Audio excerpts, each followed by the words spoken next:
Now it's 6 on Time Warner Cable News on ABC 45. A well-known staple in a small community burnt to the ground earlier this morning. I'm Elena O'Connell. Those details coming up. Marks the first National Law Enforcement Appreciation Day. What you can do to support those who protect and serve. And multiple agencies come together to help combat human trafficking, how they want to raise awareness about the crime. And thank you for joining us tonight. I'm Cheryn Stone. Those stories are coming right up. First, here at 6, Weather on the One's Chief Meteorologist Jeff Crum is here with your forecast. We'll start out in the morning around 17 degrees, highs for your Saturday close to 33. We'll talk about Sunday and next week coming up a little later on. A well-known business in a small community burned to the ground early this morning. An employee of Mountain Lumber and Pallet in Mount Airy called in the fire just before 5 a.m. when he heard an explosion. Elena O'Connell explains how fire crews beat difficult conditions to extinguish it. It's been here for years. Ever since I was little, I remember, it being here. And it probably built back in the 50s. Chris Poole is among more than 20 people out of a job after fire destroyed Mountain Lumber and Pallet. In Mount Airy, Elena O'Connell, Time Warner Cable News. Well, no one was injured and the cause of the fire is still under investigation. The Granville County Sheriff's Office has officially filed murder charges against a father and son in the deaths of a couple killed in their home on New Year's Day. A visitation is being held tonight for the victims, Jerome and Dora Faulkner. Amy Elliott has more from Granville County.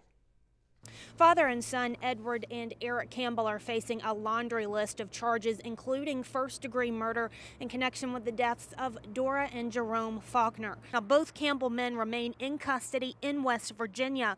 Officials still say this appears to be a random act of violence. Now, visitation for the family is being held this evening with a funeral to follow tomorrow. Reporting in Oxford, Amy Elliott, Time Warner Cable News. A visitation for ESPN anchor Stuart Scott is underway in Raleigh. Scott died Sunday at the age of 49 after a 7-year battle with cancer. He was a 1983 graduate of Reynolds High School in Winston-Salem and attended UNC Chapel Hill. The visitation started at 4. It will go until 8 o'clock at Providence Baptist Church. Private funeral services will be held tomorrow. A grassroots movement is trying to boost morale among police officers and deputies. Today marked the first ever National Law Enforcement Appreciation Day.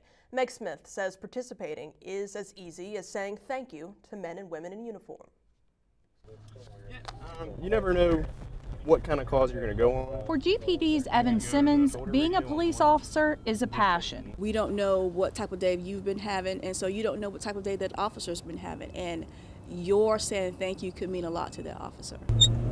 Showing appreciation for those who are dedicated to protecting us. And you just try to do your best to go the extra mile for them at every turn. In Greensboro, Meg Smith, Time Warner Cable News. Okay, a slew of drug charges put a High Point man in jail under more than $7 million bond. Authorities arrested Gregory Monroe yesterday afternoon. You see him here. After a joint investigation by Thomasville Police, the Davidson County Sheriff's Office, Randolph County Sheriff's Office, High Point Police, and Homeland Security. They hit him with several charges, including trafficking heroin. Monroe was already wanted by High Point Police and the Guilford County Sheriff for not showing up to court on a number of charges. There were heroin-related charges against him, as well as failing to report a new address as a sex offender. In recognition of January being Human Trafficking Prevention Month, law enforcement agencies and community groups joined forces to stop it. Thanks to a number of unique public-private partnerships, more victims are receiving help and more offenders are being brought to justice. Becky B. Ryder has more. Human trafficking doesn't just happen overseas, it happens here in America. This group, known as the Charlotte Metropolitan Human Trafficking Task Force, is working to stop this dark problem plaguing communities across the country. In Charlotte, Becky B. Ryder, Time Warner Cable News. If you are a victim of trafficking or have information about a possible trafficking situation, you are urged to call the National Human Trafficking Resource Center for help. That number is 1-888-373-7888. All right, still ahead here at 6 o'clock. Mother Nature put the brakes on some construction work NCDOT had planned for the weekend. And later. Sunny conditions expected for the better part of the weekend. There'll be some changes later on Sunday, but also the cold temperatures will be around for the weekend as well. We'll give you a look at all those details coming up with your Weather on the Ones forecast. You're watching Time Warner Cable News on ABC 45. A 19-year-old woman is dead and a 1-year-old boy is injured after a crash on I-40 this morning. Mindy Burnett of Greenville died after rear-ending her car into a tractor-trailer that was slowing down to avoid another tractor-trailer that jackknifed in the middle of the road. State Highway Patrol says black ice is to blame. They're asking drivers to stay aware of road conditions whenever temperatures drop. With the cold weather, and if there's any chance of any ice being forecast on the roads, just to watch out and be safe, slow down, and increase your following distances. Icy roads caused 2 other accidents just on I-40 this morning. No one was injured in those other crashes.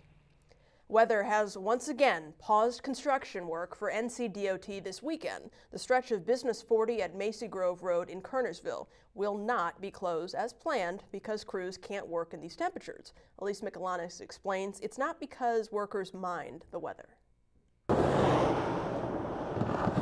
We try to keep a check on the weather, so we're constantly looking at the weather, especially this time of year. You know, we could get wet precipitation, snow and ice. But sometimes it's just too cold for construction. Even if crews are willing to work in freezing temps, when it comes to construction, Mother Nature has the final say. In Kernersville, Elise Michelanis, Time Warner Cable News. NCDOT says there will be signs letting drivers know where detours will be next weekend. And don't be surprised to see other work going on this weekend because the cold may not interfere with some projects. Duke Energy Progress set a new all-time record for winter power use yesterday. The utility says the power most used between 7 and 8 a.m. Usage beat out the old record set during the polar vortex last January. Duke had asked customers to conserve energy during this cold blast. Your sports is up next here at 6. We'll look at how the Panthers plan to deal with the Seattle crowd noise. Jason has that and more. And President Obama makes a big announcement about community colleges. That is in our Carolina Minute.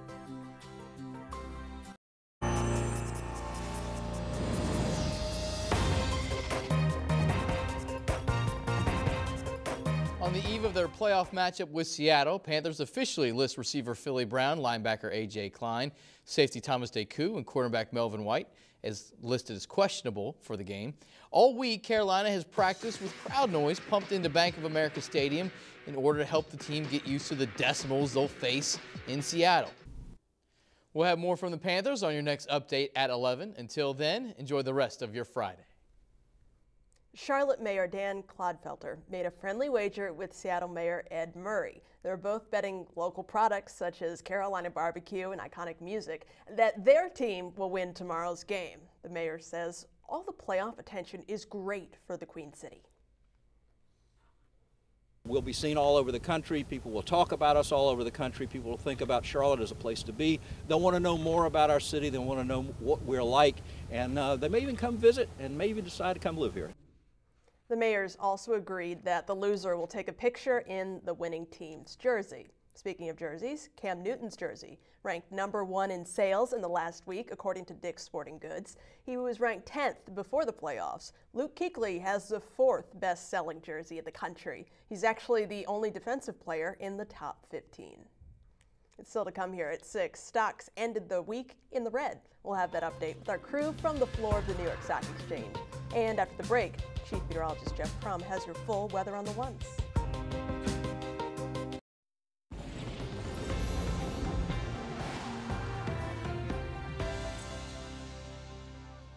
Well, welcome back, everyone, as we continue here on this Friday evening, wrapping up a day that had some good sunshine across the Triad. A little cold this morning, but not nearly as cold as what we had over the last couple of days. So there has been some gradual improvement, but just don't expect a big warm-up into the weekend. As we look at Storm Tracker, things are pretty quiet for us across the Triad this hour. Extended forecast, that chance for that rain later Sunday night, again, small possibility for a little bit of an icy mix. We may see that opportunity again late Tuesday night, early Wednesday, and then again late Wednesday night into early Thursday. So stay up to date with us as the weekend and next week unfold. Now here's tonight's Carolina Minute. Police say a Fayetteville woman shot her husband in the chest this morning, thinking he was an intruder. Tiffany Segul was sleeping just after 10 when she heard her husband set off the house alarm when arriving home unexpectedly. The woman shot her husband through the bedroom door. He was taken to the hospital and is expected to be okay. Good news for future community college students. President Obama announced his new plan to send students to community college for free for 2 years if they're willing to work hard. The program, called America's College Promise, will require students to maintain a certain GPA. 2 brothers accused in the terrorist attack at magazine Charlie Hebdo have been killed. Police say the pair took a hostage and held up in the printing plant outside of Paris.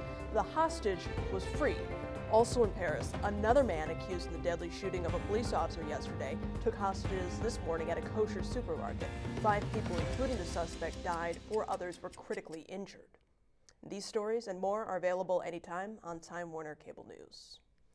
Well, employment is up nationwide. Let's get the latest on the economy now from our team on Wall Street.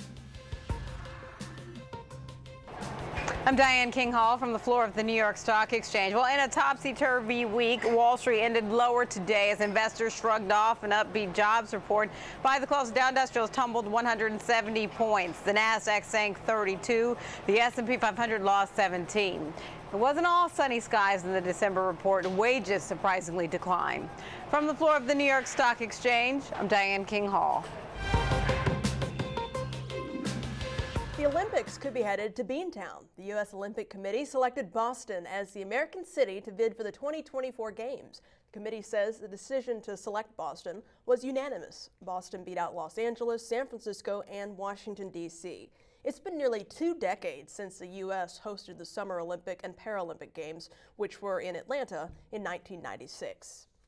Tonight on Time Warner Cable News on ABC 45, the 6th annual Small Business Summit is taking place at Guilford Technical Community College. How this year's summit focuses on creating growth at 11. And that is our time here at 6. Hope to see you at 11.